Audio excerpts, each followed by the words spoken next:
My name is Emily, and at 43 years old, I find myself navigating life's twists and turns alone. 2 years ago, my husband John, who was my age, was taken by a sudden heart attack. His absence left a void that seemed insurmountable. We had hoped for children, but fate had different plans, leaving us in a silent ache of unfulfilled dreams. Guilt often washed over me, knowing John's deep longing for fatherhood. Yet in his wisdom, he reassured me, our happiness doesn't depend on children.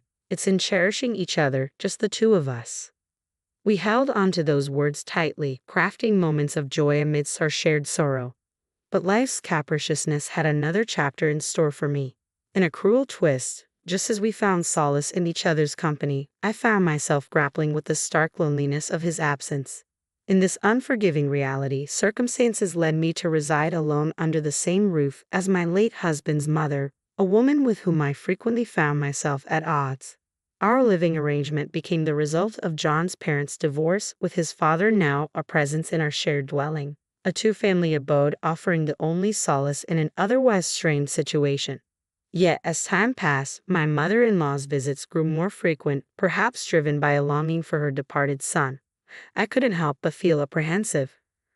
Her demeanor was often overbearing, punctuated by subtle jabs. "What exactly do you mean by that?"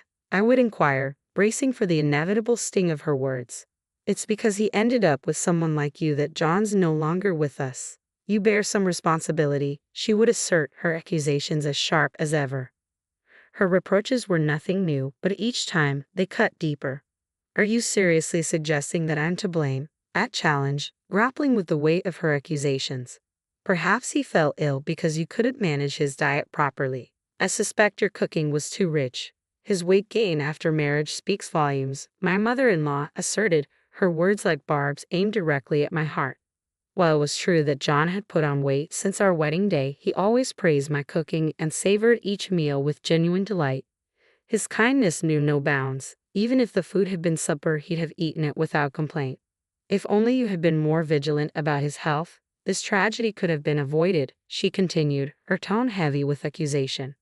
These words, delivered by my mother-in-law in the somber days before John's funeral 2 years ago, struck me like a thunderbolt. Blaming me for John's illness and passing was a cruel twist of fate, one that left me reeling with pain.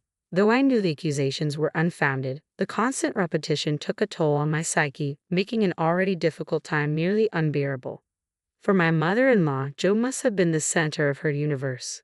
The abrupt and untimely loss of her beloved son must have been excruciating. I could empathize with her struggle to contain her emotions.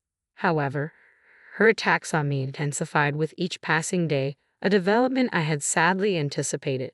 "Because of you, my precious son is gone.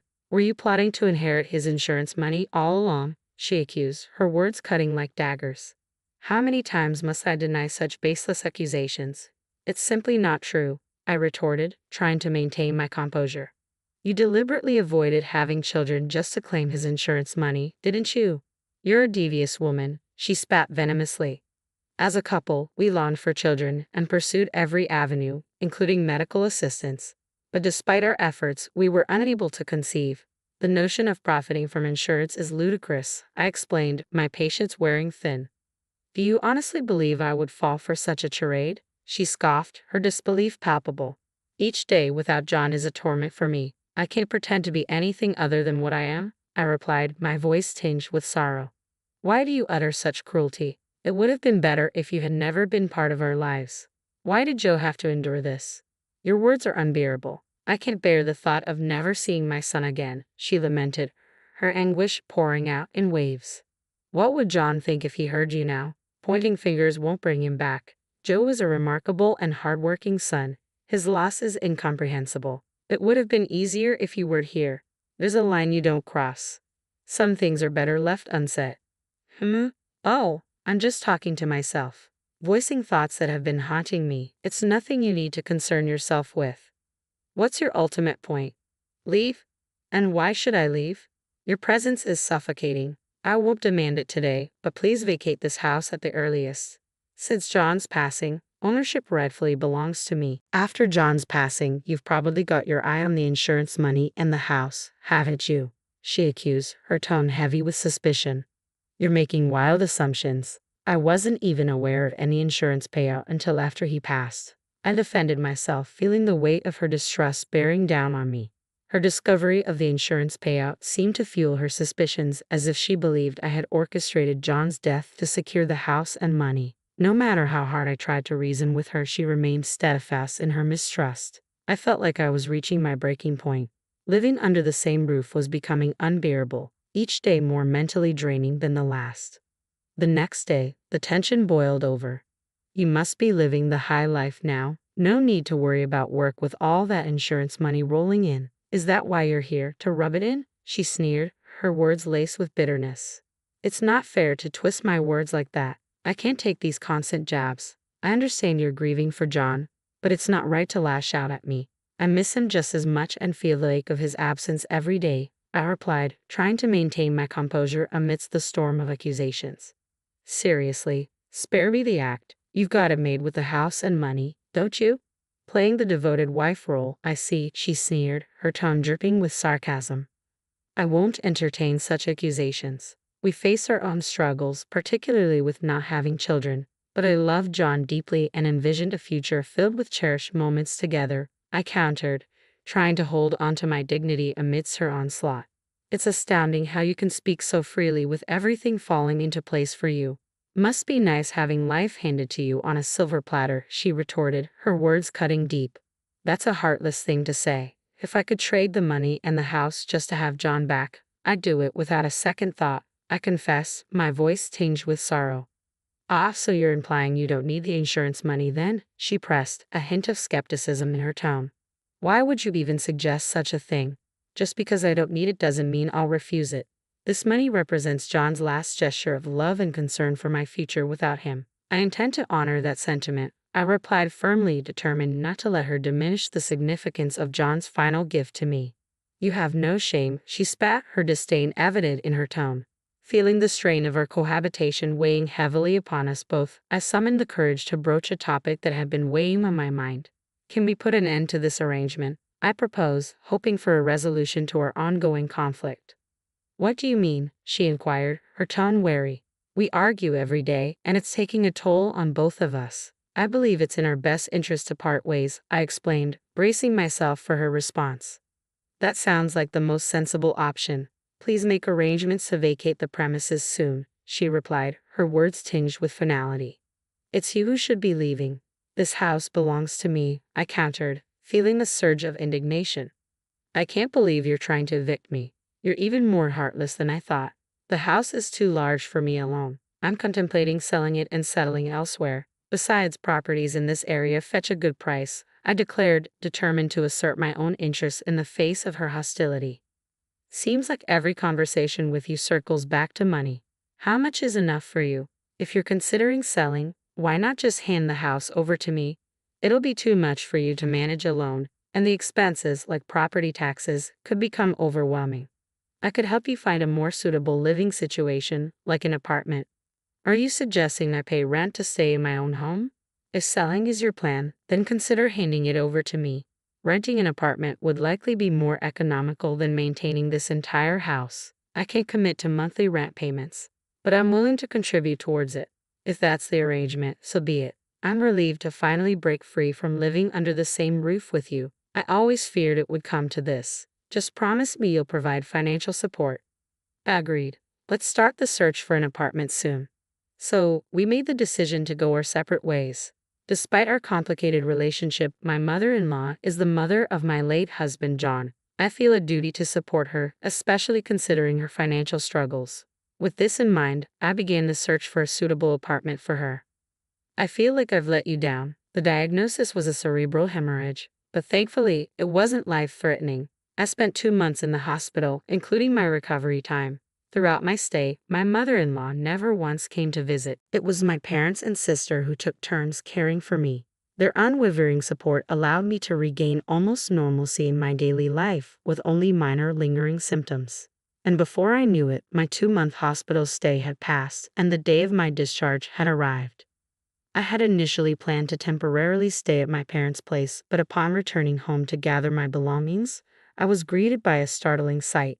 What? Where's the house? What happened? I exclaimed, unable to comprehend what I was seeing. My mother-in-law appeared as though she had been expecting me. Congratulations on being discharged. I didn't expect you to look so well. It seems there are minimal lingering effects and I can resume my usual routine. I'm relieved to hear that you're doing better. But what happened to the house while I was in the hospital? I inquired, my mind reeling with questions. Well, you see, I sold it for around $150,000, she replied matter-of-factly. What do you mean you sold it without consulting me? I demanded, incredulous. I had a friend who was eager to live in this area. Her husband works nearby, and they needed a place urgently, so I went ahead and sold it, she explained casually. Selling it without even informing me is completely unacceptable, I protested, feeling a surge of anger. It's not that big of a deal. I received an offer right after you were hospitalized. I figured even if you recovered, you might struggle to live independently and could end up in a care facility, so I made the decision on my own. Don't be upset, she said, trying to justify her actions. I can't believe this. Thanks to me finding a buyer, we got $150,000 from selling the house, she added, as though it were a positive outcome. I can't believe it. While I was in the hospital, my mother-in-law sold the house without consulting me. Apparently, their acquaintance had always coveted the land surrounding my house, and my mother-in-law took it upon herself to arrange a private sale, I recounted, feeling a mix of shock and betrayal. Are you seriously considering selling someone's house without their consent and pocketing the proceeds? I questioned, appalled by her audacity. But the house was originally in John's name, wasn't it? She countered, attempting to justify her actions. While that may be true, I fail to see how that concerns you, I replied, growing increasingly frustrated. Anything that belonged to my son John is rightfully mine, she asserted, her tone unyielding. You seem to conveniently interpret things in your favor, but that's not how ownership works, I retorted, feeling exasperated. What exactly are you implying? She challenged. When John passed away, the title of the house transferred to my name, I explained, hoping to clarify the situation. And what's your point? She asked, seemingly unfazed. Selling a house without the owner's consent is bordering on criminal behavior, I stated firmly, unable to hide my disbelief. Please refrain from calling me a criminal, she snapped defensively. Who would have thought you'd consider life as usual after hearing about the cerebral hemorrhage? That doesn't give you the right to sell it, I argued, struggling to contain my frustration. Why the hostile expression? Do you honestly believe you'd win in court? How about we split it 50-50? That way, we each get $75,000, she suggested nonchalantly. It's not about the money, I snapped, feeling my anger rising. Then why are you so upset? While I was hospitalized, she single-handedly sold her house and used the proceeds to purchase a condo for herself. Strangely enough, there was a condo neighboring our old house for sale at around $75,000, and she's currently residing there. To top it off, she relocated my belongings to her new place. It seems that during those 2 months of my hospitalization, she doubted the severity of my condition and took it upon herself to make significant decisions. It was time to confront the self-centered woman with the truth. The house is no longer in my name, I revealed, my voice tinged with resignation. What do you mean? I demanded, struggling to comprehend her actions. I started the process of selling the house while I was in the hospital, she confessed. And what of it? I pressed, my frustration mounting. Due to its prime location, the sale was swiftly arranged. I was meant to handle the paperwork post-discharge, but it's already been finalized, so there's no turning back, she explained matter-of-factly. You must cancel it immediately, I insisted, feeling the surge of urgency. It's my property, so I see no reason to cancel, she countered, her tone firm. You need to explain the situation to your acquaintance and return the $150,000. I urged, hoping she would see reason. What are you suggesting? I've already purchased a condo, she revealed, her response leaving me speechless. So you're only willing to return half of it? I asked, feeling a mix of frustration and disbelief. Then you'll need to sell the apartment you're currently residing in to repay the remaining sum, won't you? I pressed, determined to find a solution. My clients are also considering demolishing the house, so it's convenient for them. I need to proceed with the necessary procedures, so please arrange for the refund promptly, she insisted, her tone resolute. Wait a minute. We're not finished discussing this, I interjected, feeling a sense of urgency. I'm considering returning to my parents' home, so I'd appreciate it if you could arrange to have my belongings sent there, I requested, hoping for some semblance of cooperation. Wait, I have a feeling today will be the last time we see each other. Please take care, she said, her words tinged with finality, leaving me with a sense of resignation. After that incident, I severed all ties with her. Later, I heard she apologized to the acquaintance she had sold the house to without my consent and reimbursed them. The total expenses, including demolition and inconvenience fees, amounted to roughly $170,000. Additionally, despite selling her apartment, its value had decreased since her purchase, leaving her with substantial debt. On the other hand, thanks to her actions, I saved on demolition costs and made a significant profit from selling my house. A new home was constructed on the land where John and I had once lived. Seeing the new house brought back memories of the happy times we shared, evoking both nostalgia and sadness. Despite my reservations, I decided to visit the site. To my surprise, someone I never wished to see again appeared.